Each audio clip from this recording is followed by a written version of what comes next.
Indian super ലീഗിൽ Kerala Blasters റഫറിമാരുടെ ഭാഗത്ത് നിന്ന് നേരിട്ടുകൊണ്ടിരിക്കുന്ന പക്ഷപാതപരമായിട്ടുള്ള തീരുമാനങ്ങളെക്കുറിച്ച് വീണ്ടും പറഞ്ഞുകൊണ്ടിരുന്നാൽ അതൊരു ക്ലീശേ പരിപാടിയായി പോകും. ഹൈദരാബാദിനെതിരെയുള്ള മത്സരത്തിനും നമ്മൾ റഫറിയുടെ ഭാഗത്തു നിന്നുള്ള തണ്ടിത്തരങ്ങൾ കണ്ടു. പക്ഷേ നിരന്തരം എല്ലാ മത്സരങ്ങളിലും സ്ഥാപിത അജണ്ടയോടുകൂടി ഉടായ്പകൾ കാണിക്കുന്ന പരിശീലകനായിട്ടല്ല റഫറിയായിട്ട് ക്രിസ്റ്റൽ ജോണിനെ ആർക്കെങ്കിലും തോന്നിക്കഴിഞ്ഞാൽ ആ തോന്നലിനെ നമുക്ക് യാദൃച്ഛികം എന്ന് പറഞ്ഞ് വെറുതെ തള്ളിക്കളയാൻ പറ്റില്ല സർ. കാരണം ചില ടീമുകൾക്കെതിരെ കൃത്യമായിട്ട് അദ്ദേഹം ഫേവറിസം കാണിക്കുന്നുണ്ട് എന്ന് മനസ്സിലാവുന്നുണ്ട്. അപ്പം അഹമ്മദ് ജാവിന്റെ കാര്യം എടുത്ത് നോക്കിക്കഴിഞ്ഞാൽ അവിടെ ക്രിസ്റ്റൽ ജോൺ കൃത്യമായിട്ട് ഫേവറിസം കാണിക്കുന്നു എന്ന് ബംഗാളിൽ നിന്നുള്ള ഫുട്ബോൾ നിരീക്ഷകനായിട്ടുള്ള കൃഷ്ണേന്ദു ബാനർജി അദ്ദേഹത്തിന്റെ എക്സ് ഹാൻഡിൽ കുറിച്ചിട്ടുണ്ട്. അദ്ദേഹം പറഞ്ഞിരിക്കുന്നത് എന്താണെന്ന് വെച്ചാൽ ഒരേ പരിശീലകൻ തന്നെ ഒരേ താരത്തിന് അനുകൂലമായിട്ട് രണ്ട് വ്യത്യസ്ത സാഹചര്യങ്ങളിൽ, അതായത് രണ്ട് വ്യത്യസ്ത സംഭവങ്ങളിൽ വളരെ സിമിലർ ആയിട്ട് അപകടകരമായിട്ടുള്ള റെഡ് കാർഡ് ഡിസർവ് ചെയ്യുന്ന ഫൗൾ വരുന്ന സിറ്റുവേഷനിൽ കണ്ണടയ്ക്കുന്നു എന്നുണ്ടെങ്കിൽ അതിന്റെ പിന്നിൽ എന്തൊക്കെയോ ചില കളികളുണ്ട് എന്നാണ് പുള്ളി ചൂണ്ടിക്കാണിക്കുന്നത്. ഈ ഒരു റഫറിയുടെ പേര് ക്രിസ്റ്റൽ ജോൺ എന്നാണ് എന്നുകൂടി പുള്ളിയുടെ ട്വീറ്റ് ഏകദേശം ഇങ്ങനെയാണ്.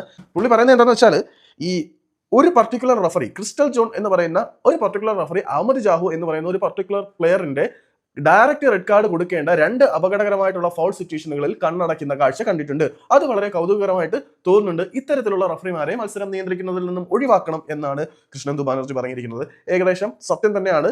ഡിസംബർ 6, 2023 സഹൽ അബ്ദുൽ സമദിന്റെ കാലിൽ അദ്ദേഹം ഗുരുതരമായിട്ടുള്ള ഒരു ടാക്കിൾ നടത്തിയിട്ടുണ്ടായിരുന്നു. 2024 ഈ വർഷം നവംബർ 24 മോഹൻ ബഗാനെതിരെ തന്നെ നടന്ന മത്സരത്തിൽ അദ്ദേഹത്തിന്റെ ഭാഗത്തു നിന്നും ഇത്തരത്തിൽ ഗുരുതരമായിട്ടുള്ള ഒരു സംഭവം ആശിഷ് റായ്ക്ക് നേരെയും ഉണ്ടായിട്ടുണ്ടായിരുന്നു. അപ്പം രണ്ട് സാഹചര്യങ്ങളിലും ക്രിസ്റ്റൽ ജോൺ താരത്തിന് നേരെ കണ്ണടയ്ക്കുന്നുണ്ട് എന്നുള്ളത് അണ്ണന്റെ ഫേവറേഴ്സുമായിട്ട് വേണമെങ്കിൽ ചൂണ്ടിക്കാണിക്കാം. ബംഗളൂരു എഫ് സിക്കെതിരെയുള്ള മത്സരത്തിൽ ബംഗളൂരുവിന് മാമുണ്ണാൻ അണ്ണൻ അവസരമൊരുക്കി കൊടുത്തതും നമ്മൾ കണ്ടതാണ്. So this man crystal John മത്സരം നിയന്ത്രിക്കുന്ന സ്ഥാനത്ത് നിന്നും പുറത്താകണം. ഇങ്ങേർക്ക് മത്സരം നിയന്ത്രിക്കാൻ കഴിയുന്നില്ല എങ്കിൽ ഇങ്ങനെ മത്സരങ്ങൾ നിയന്ത്രിക്കുന്നതിൽ നിന്നും പുറത്താക്കണം എന്നാണ് ഈ ഒരു ബംഗാളി ജേർണലിസ്റ്റ് അല്ലെങ്കിൽ ബംഗാളി ഫുട്ബോൾ അനലിസ്റ്റ് പറയുന്നത്.